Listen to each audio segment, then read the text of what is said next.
헤롯 왕이 유대를 다스리고 있을 때였어요.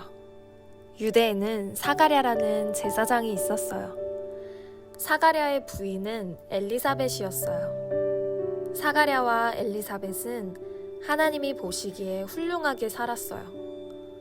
부부는 아기를 낳고 싶었지만 아기를 낳지 못하고 점점 늙어갔지요.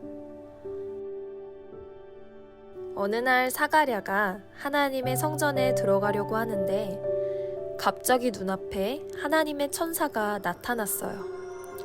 사가랴는 무척 두려웠어요. 천사는 사가랴를 안심시키며 이야기했어요. 사가랴, 두려워하지 마세요. 당신의 기도가 하나님께 들렸어요. 당신의 아내 엘리사벳은 아들을 낳을 거예요. 그 아들에게 요한이라는 이름을 지어주세요.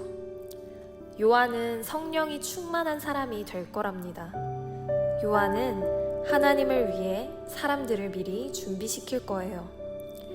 이 일이 일어나고 얼마 지나지 않아 사가랴의 아내 엘리사벳은 아기를 가졌어요. 엘리사벳이 아기를 가진 지 6달이 되었을 때였어요.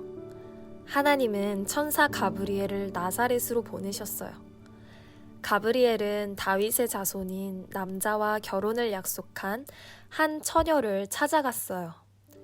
남자의 이름은 요셉이었고 처녀의 이름은 마리아였어요. 가브리엘은 마리아에게 나타나 이렇게 말했어요. 즐거운 아침이에요. 당신은 하나님처럼 아름다워요. 겉모습뿐 아니라 마음까지 아름답네요. 하나님이 당신과 함께 하실 거예요. 마리아는 많이 두려웠어요. 그러나 천사가 마리아를 안심시켰어요. 마리아, 두려워하지 마세요. 하나님께서 당신에게 놀라운 선물을 주셨어요. 당신은 아기를 가질 것이고 아들을 낳을 거예요. 아들의 이름을 예수라고 지으세요. 예수는 큰 사람이 될 거예요. 사람들은 그를 지극히 높은 자의 아들이라고 부를 거예요. 하나님께서 예수에게 조상인 다윗의 왕좌를 주실 거예요. 마리아가 천사에게 말했어요. 그런데 처녀인 제가 어떻게 아이를 가질 수 있나요?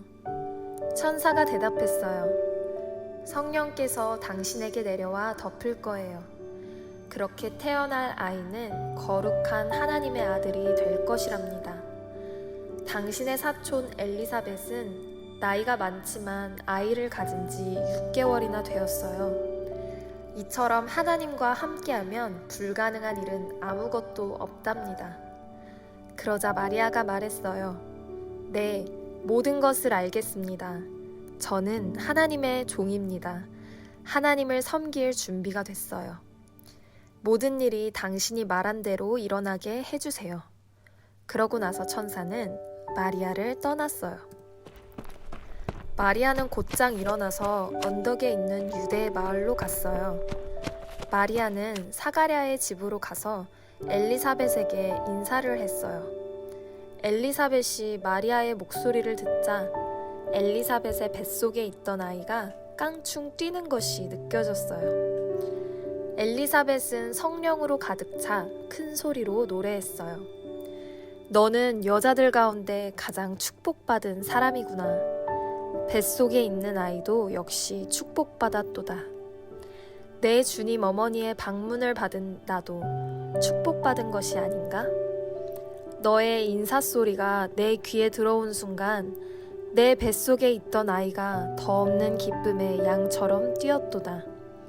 축복받은 여인이여, 하나님의 말씀을 믿은 여인이여, 당신이 믿은 모든 말씀은 반드시 이루어지리라. 그러자 마리아가 말했어요.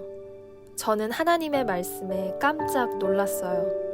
그래서 구세주 하나님을 찬양하고 춤을 춰요. 주님의 은혜가 하나님을 경배하는 자들에게 물밀듯이 차고 넘쳐요. 마리아는 3달 동안 엘리사벳과 함께 지낸 뒤 집으로 돌아갔어요. 엘리사벳이 아들을 낳자 이웃들과 친척들이 와서 축하해 주었어요. 이웃들과 친척들은 아버지의 이름을 따 아이에게 사가랴라는 이름을 붙여주었어요. 그런데 아이의 어머니인 엘리사벳이 반대했어요. 안 돼요. 이 아이는 요한이라고 불려야 해요. 그러자 사가랴가 성령으로 가득 차 예언을 했어요. 하나님을 찬양하라. 이스라엘의 하나님을 찬양하라. 하나님이 오셔서 백성들을 자유롭게 해주셨도다. 하나님은 우리의 삶 가운데 그리고 주님의 종인 다윗의 집에 구원의 힘을 주셨도다. 우리의 아이는 지극히 높으신 분의 선지자구나. 앞장서서 주님의 길을 준비하고 주님의 백성들에게 구원할 기회를 주고 그들의 죄를 용서해 줄 것이다. 아이는 몸과 마음이 건강하게 자랐어요.